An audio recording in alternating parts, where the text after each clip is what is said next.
Halo, berjumpa kembali dengan saya Tantan di kanal Tekstur, Taxation Letter, saluran informasi perpajakan yang menyediakan info perpajakan yang mantul buat para sobat dan besti semua. Dan bagaimana kabar sobat dan besti pada hari ini? Saya berharap semoga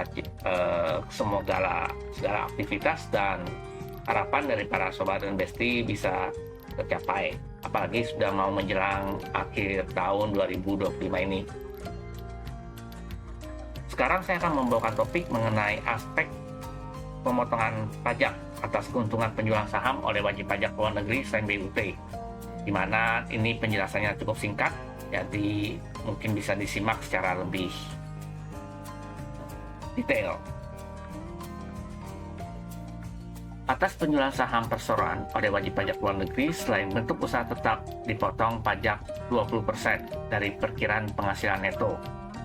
Terhadap wajib pajak luar negeri yang berkedudukan di negara yang telah mempunyai P3B dengan Indonesia, pemotongan tersebut hanya dilakukan jika berdasarkan P3B tersebut hak pemajakannya berada di pihak Indonesia.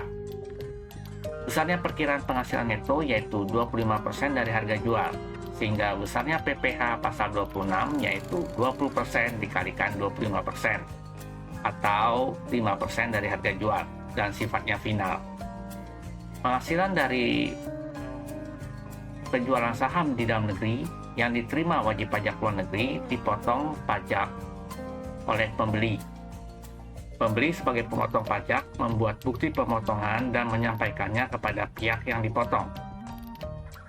Pemotong pajak wajib menyetorkan PPh pasal 26 terutang paling lambat tanggal 15 bulan berikutnya setelah bulan saat terutang pajak. Dan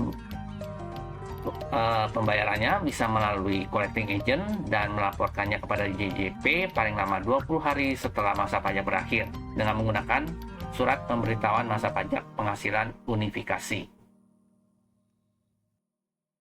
Sebagai catatan, pengertian collecting agent di sini adalah meliputi bank persepsi, kemudian ada pos persepsi, kemudian bank persepsi falas, lembaga persepsi lainnya atau lembaga persepsi lain falas yang ditunjuk oleh kuasa bendahara umum negara pusat untuk menerima penerimaan negara.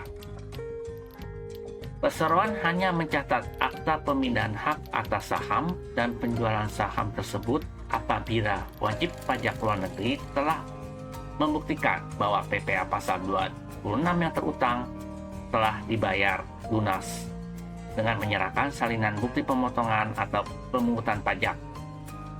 Apabila pemotong atau pemungut pajak yang tidak memenuhi ketentuan tersebut akan dikenakan sanksi yang diatur di dalam Undang-Undang Ketentuan Umum dan Tata Cara Perpajakan. Yang perlu kita perhatikan di sini bahwa dalam menentukan pemotongan PPh pasal 26, sekali lagi kita harus memperhatikan P3B dengan negara mitra. Apakah hak pemajakannya berada di pihak Indonesia atau tidak? Apabila tidak, maka seperti saya jelaskan tadi di awal, maka kita tidak bisa melakukan pemotongan PPh pasal 26. Jadi sekali lagi kita harus melihat dari isi perjanjian P3B dengan negara mitra. Demikianlah penjelasan saya pada topik kali ini. Sampai berjumpa di topik yang lebih menarik lainnya. Bye!